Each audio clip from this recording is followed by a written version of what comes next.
Welcome to the Katie Wellness Show, where you get the tools, knowledge, and inspiration you need to transform your health and wellness, body, mind, and spirit. You'll learn holistic and practical wellness strategies that empower you to reclaim your health and fully step into your power. You belong here as you learn to tap into your intuition to support your body every step of the way. Let go of what's no longer serving you and teach these tools and strategies to your family to raise emotionally and physically resilient children. Hello. It's Lindsey Katie, your host for the Katie Wellness Show. There is a lot of conflicting information out there about health and wellness. And so in today's episode, I'm going to be debunking the 5, maybe not most common, but 5 myths that I hear often about health and wellness. And hopefully give you information to empower you to make informed choices and to make choices that feel right for you and that work toward improving your health. Myth number 1, getting healthy is too expensive. I hear this so much from eating organic and having a gym membership or paying for the fitness coach or paying for the weights or the clothes or the getting healthy is too expensive. And while that can be true, the real truth though is that many healthy habits are free. For example, taking a walk after meals is free. Yes, it does require time. So there is kind of an investment there. But the benefits that you get from that walk is regulated blood sugar, a mood boost, you get vitamin D intake, especially if it's a sunny day. There are so many, improved digestion when you are taking a walk after meals. So there's a lot of benefits. It is free to take a walk after meals. Another inexpensive or free healthy habit is morning sunlight and grounding help to balance your hormones. It helps to set your circadian rhythm, meaning you can sleep better at night. You're awake more in the day. It signals to your brain, hey, it's morning time. I need to produce more cortisol so I can be awake. I can be alert. Okay, so it cuts down on some of those stimulants that you need, like if you are a morning coffee drinker or an afternoon coffee drinker to overcome that afternoon slump. It can also help you have more energy throughout the day. So maybe you don't need to take a pre-workout for your exercise. Grounding also helps to balance your hormones. It helps to lower inflammation in your body. It helps to balance your hormones, and it is free. So if you aren't familiar with grounding, if you haven't heard about what this is, it is just putting your bare feet or bare body parts, right? It could be your hands, it could be your knees, like if you're gardening or something, but putting your bare skin on the earth. We are very energetic beings, and the earth is also very energetic. And to have that exchange of energy is really healing and calming for our bodies. And morning sunlight and grounding also can give you a mood boost. So if you're feeling kind of down, if you're feeling kind of crappy or just not quite yourself, go outside, put your feet in the grass, in the snow, in the dirt, in the sand, in the beach, and get a mood boost between getting the sun and getting rid of that yuck energy. Through grounding, you can feel better. These are just 2 or 3 examples of things that you can do that are free that help your body be healthy overall, body, mind, and spirit, right? That is my goal, is just to give you tips and tricks, body, mind, and spirit. How can you be healthy? How can you feel balanced? How can you feel grounded and centered? Okay, so myth number 1 is busted. Getting healthy does not have to be expensive. There are things that you can do that don't require money. Myth number 2 kind of goes along with myth number 1. Myth number 2 is I need fancy gym equipment or a membership to get fit. Here's the truth. You can get a great workout with just bodyweight exercises, with outdoor walking, or using inexpensive items like resistance bands or dumbbells. You can add those to your collection at home. And if you're like, no, I can't afford dumbbells. If you have kids, if you have jugs of milk or jugs of water, like I've used so many things throughout the years when I didn't have dumbbells or when I didn't have bands. Bands are a really great option. They offer that resistance without taking up a ton of space like weights would. And you just adjust, where you're gripping on the weight on the band to increase resistance or increase the quote unquote weight. Many effective workouts don't require a gym at all. And sometimes what the body actually needs to help shed extra pounds or to help get fit is to let go of emotions that you've been storing and get your body into a parasympathetic or a rest and digest mode. There was a time along my healing journey where anytime I would exercise, even if it was just no weights, even if it was just body weight exercises or bands, if I pushed even a little bit too hard, my body, my muscles would be sore for days and days and days, like to the point where it was difficult for me to, sit down or like get myself dressed. You know that feeling, that muscle soreness when it's like hard to sit down to go to the bathroom. It was like that for me for a couple of years because I had been in such a high stress for so long. Moving to a different state was super duper stressful, starting homeschooling and working on building my business back up in a different state and, adjusting to my husband having a new job. Like there were so many things. Oh, buying a house that I had never seen before, deciding if we wanted to move and if it was going to be a good option for us. And also, I was going to school to get my emotional release facilitator certification. So that whole year, I really didn't have time to exercise. But then following that year, every time I would exercise, my muscles were so sore. It was like they were screaming at me to tell me to stop. What I actually needed in that moment was to get my body to feel safe, to get it in that rest and digest state. I didn't need fancy gym equipment or memberships. That actually made things worse. What I really needed was to get my body in parasympathetic or rest and digest mode, which looked like doing a lot of things that weren't productive, doing a lot of resting, taking a lot of naps, which goes against my core personality of I have to be productive. So on the other side of that, I was also doing a lot of emotional processing to help release some of that stored energy from negative emotions. Or all emotions are good, right? All emotions alert us to something that is not right within our bodies. But fear, low self-esteem, anger, resentment, hurt, those things can actually lower the energy vibration of our bodies. So from a health perspective, they are negative. They are negative emotions because they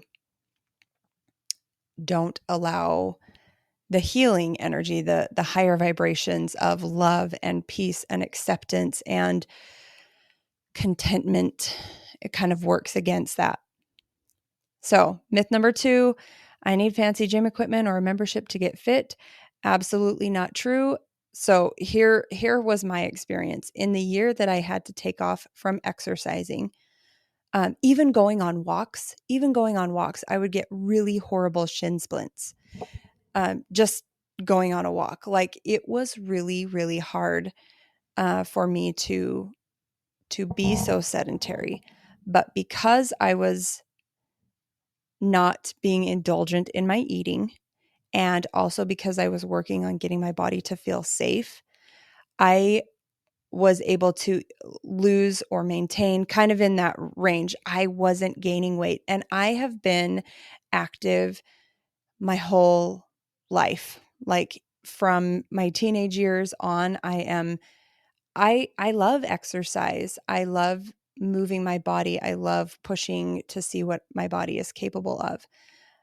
So to have almost a full year where I wasn't able to use that tool in managing my health and my mood and my emotions was really hard.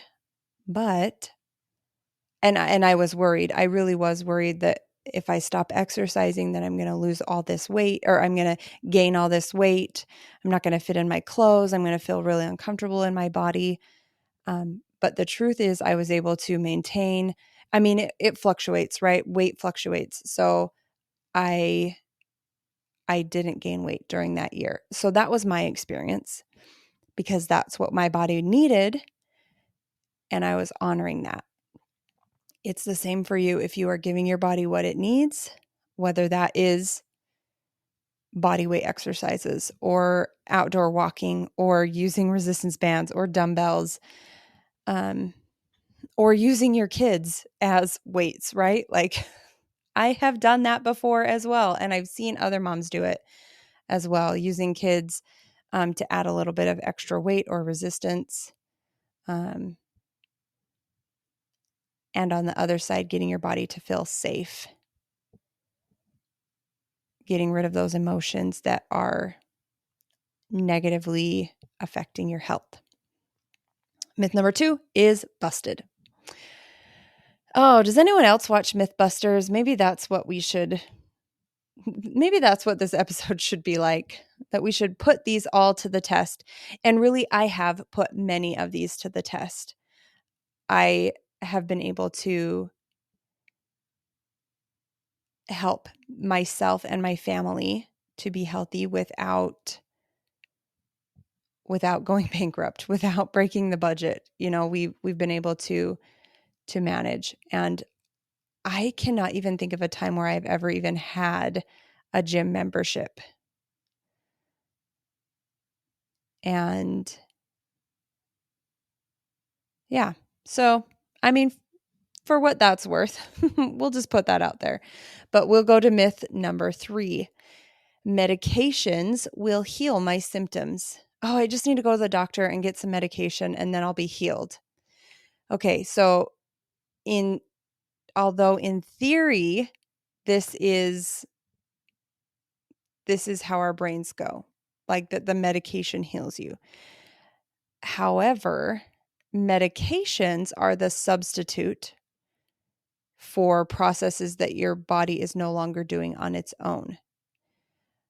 So it's not actually healing you. It's not getting to the root cause of the problem. It's supplementing what your body is unable to do. And in a lot of instances, making small habit changes and getting the proper nutrients can allow your body to start performing on its own. And that's not to say that we shouldn't have medications ever, like that there's not a place for them. I'm not saying that, but we have to let go of this idea that medication is what will heal you, right? The symptoms are alerting you to something that is not right. The medications oftentimes just mask those symptoms or get rid of the symptoms. So yes, you're not experiencing negative symptoms, but you're also not addressing the root cause of the problem. So I think that is where my biggest frustration is with the Western medical system, is that, oh, there's a medication for that because we can capitalize on it. We can make money from it. We can profit from medications, and there is no profit to be made from making habit changes and addressing the root cause. Myth number 4, I can trust that my doctor knows what is best for my health.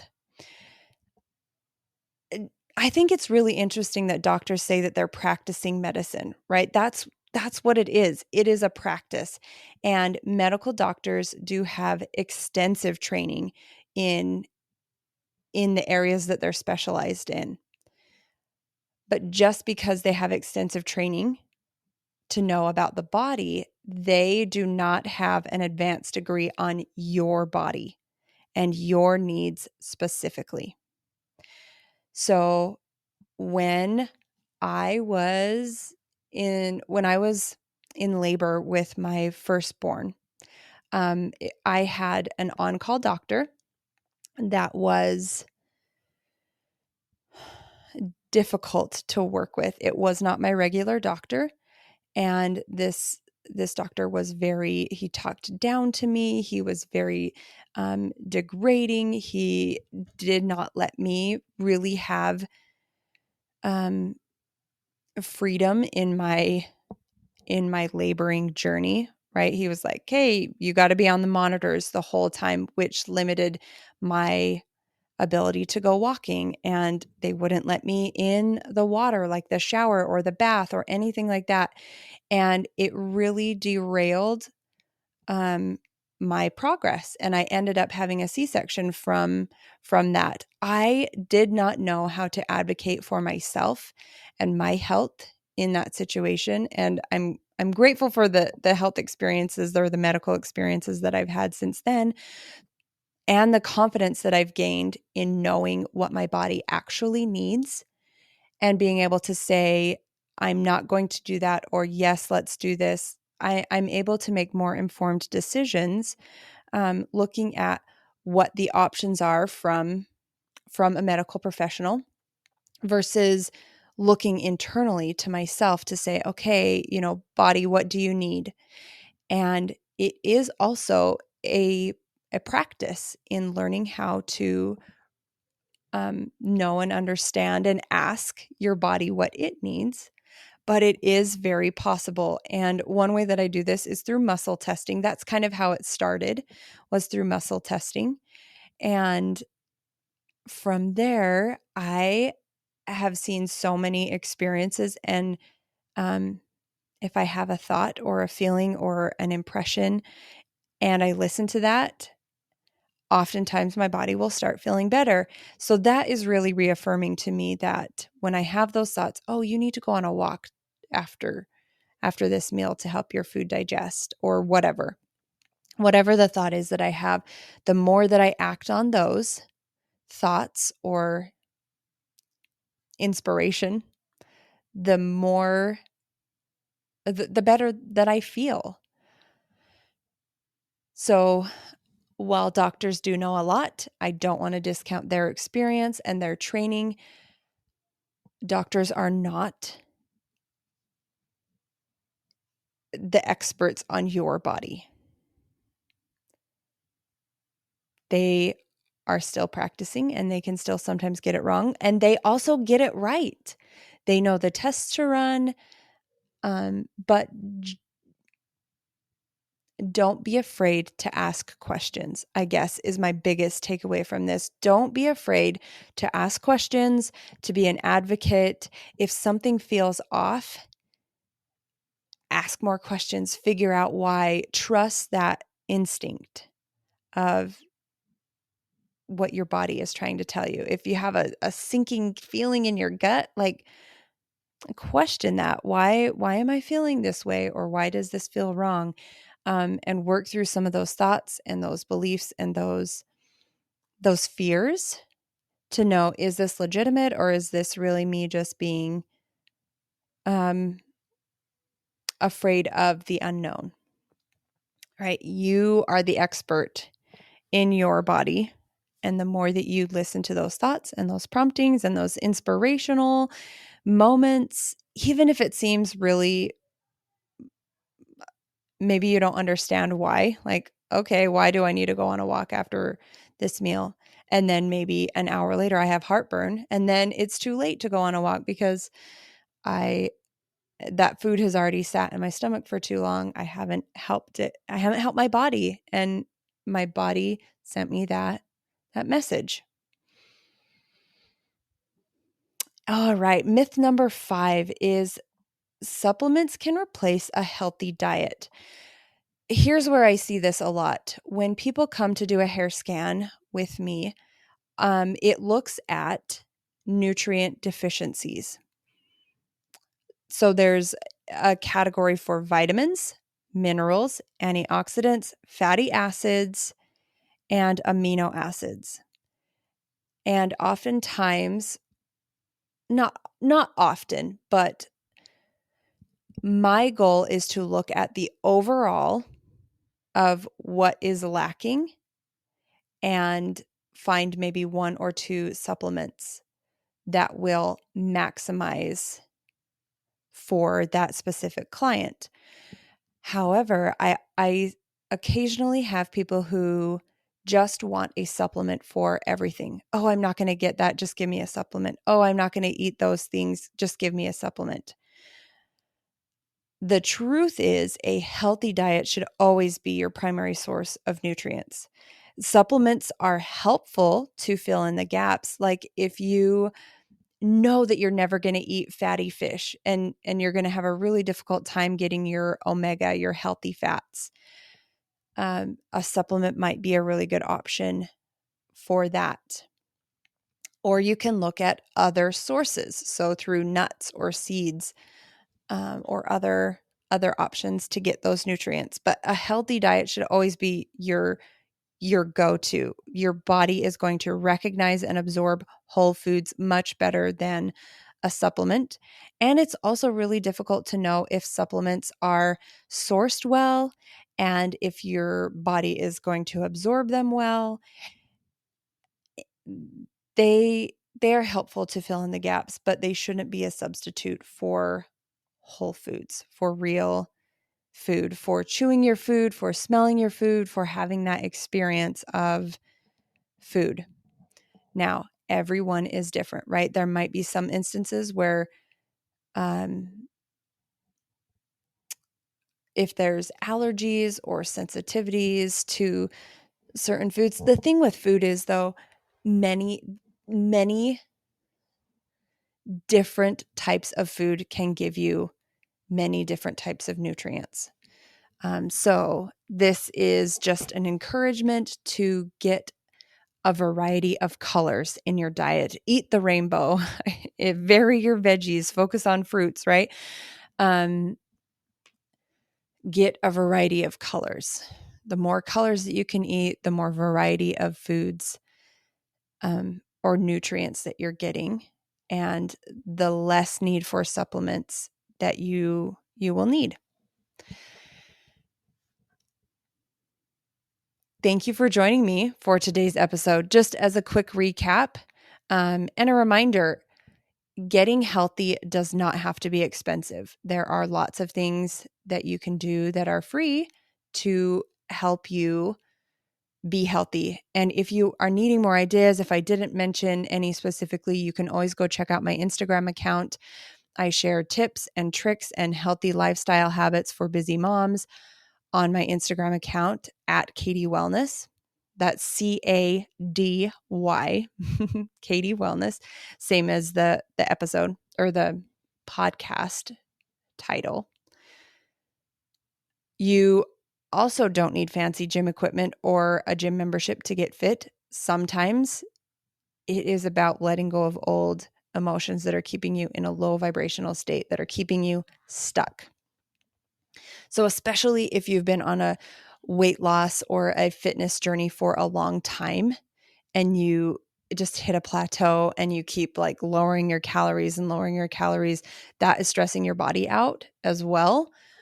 So looking at different options like emotional release is a really beneficial tool if you're in that situation. Medications don't actually heal your symptoms. They support your body. Sometimes they mask the symptoms. Sometimes they do the processes that your body is no longer able to do on its own. But medications will not heal you because it's not fixing the problem at the root. Your doctor does know a lot about health in general and about the body, but you are the expert on your body and your needs specifically. And you can learn to ask your body what it needs and be able to respond. And the more that you listen to and respond to what your body is asking, the more clues that it will give you, the more hints that it will tell you to help you get on that right path of health and wellness. And last, supplements cannot replace a healthy diet. Food is fuel. Food is your primary source of nutrients. Yes, supplements can be helpful to fill in the gaps, but supplements are not a substitute for real food, nutrients from food. That's what our body recognizes is nutrients from food. Okay, if you are loving this, I would please subscribe, follow me, find me on Instagram. That's where I'm most active. Continue listening to the podcast. I talk about a variety of topics because, one, it is all really interesting to me, the physical side, the emotional side, the spiritual side. You never know what you're going to get on this podcast. So hit subscribe, follow along, and I look forward to talking to you more. I really do want to connect with you on Instagram or through email. Let's create a community around helping each other to be healthy instead of tearing each other down, instead of bringing negative vibes. Let's create a community where we can support each other in healthy habits. Um, I'm really excited for future episodes to move forward, move along, um, and learn more with you, for you, from you. It's really exciting. Thank you for joining me today. I love you, and I look forward to talking with you next week.